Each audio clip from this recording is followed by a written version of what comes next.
किसी नगर में एक बूढ़ा चोर रहता था। 16 वर्षीय उसका एक लड़का भी था।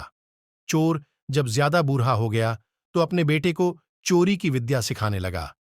कुछ ही दिनों में वह लड़का चोरी विद्या में प्रवीण हो गया। दोनों बाप बेटा आराम से जीवन व्यतीत करने लगे। एक दिन चोर ने अपने बेटे से कहा, देखो बेटा, साधु संतों की बात कभी नहीं सुननी चाहिए। अगर कहीं कोई महात्मा उपदेश देता हो तो अपने कानों में उंगली डालकर वहां से भाग जाना, समझे? हाँ बापू, समझ गया। एक दिन लड़के ने सोचा, क्यों न आज राजा के घर पर ही हाथ साफ कर दूं। ऐसा सोचकर उधर ही चल पड़ा। थोड़ी दूर जाने के बाद उसने देखा कि रास्ते में बगल में कुछ लोग एकत्र होकर खड़ीढी हैं। उसने एक आते हुए व्यक्ति से पूछा, उस स्थान पर इठ। उस आदमी ने उत्तर दिया, वहां एक महात्मा उपदेश दे रहे हैं। यह सुनकर उसका माथा ठनका।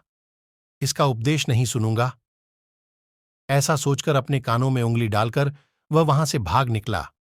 जैसे ही वह भिड्डाच के निकट पहुंचा, एक पत्थर से ठोकर लगी और वह गिर गया। उस समय महात्मा जी कह रहे थे, कभी झूठ नहीं बोलना चाहिए।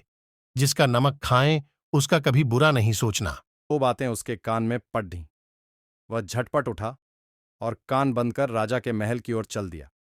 वहां पहुंचकर जैसे ही अंदर जाना चाहा कि उसे वहां बैठे पहरेदार ने टोका, अरे कहाँ जाते हो, तुम कौन हो? उसे महात्मा का उपदेश याद आया, झूठ नहीं बोलना चाहिए। चोर ने सोचा, आज सच ही बोलकर देखें। उसने उत्तर दिया, मैं चोर हूं, चोरी करने जा रहा हूं। अच्छा जाओ। उसने सोचा राजमहल का नौकर होगा, मजाक कर रहा है। चोर सच बोलकर राजमहल में प्रवेश कर गया। एक कमरे में घुसा।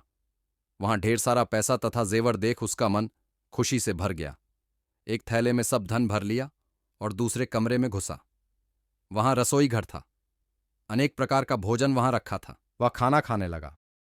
खाना खाने के बाद वह थैला उठाकर चलने लगा कि तभी फिर महात्मा का उपदेश याद आया, जिसका नमक खाओ उसका बुरा मत सोचो।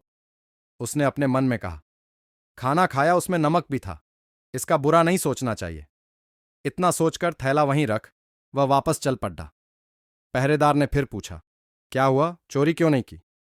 देखिए, जिसका नमक खाया बुरा नहीं सोचना चाहिए। मैंने राजा का नमक खाया है, इसलिए चोरी का माल नहीं लाया। वहीं रसोई घर में छोड़ डाचाया। इतना कहकर वह वहां से चल पड़ा। उधर रसोइये ने शोर मचाया, पकड़ दो, चोर भागा जा रहा है। पहरेदार ने चोर को पकड़ डकर दरबार में उपस्थित किया। राजा के पूछने पर उसने बताया कि एक महात्मा के द्वारा दिए गए उपदेश के मुताबिक मैंने पहरेदार के पूछने पर अपने को चोर बताया, क्योंकि मैं चोरी करने आया था। आपका धन चुराया, लेकिन आपका खाना भी खाया जिसमें नमक मिला था। इसीलिए आपके प्रति बुरा व्यवहार नहीं किया और धन छोड़ डाकर भागा। उसके उत्तर पर राजा बहुत खुश हुआ और उसे अपने दरबार में नौकरी दे दी। वह 2-4 दिन घर नहीं गया तो उसके बाप को चिंता हुई कि बेटा पकड़ लिया गया।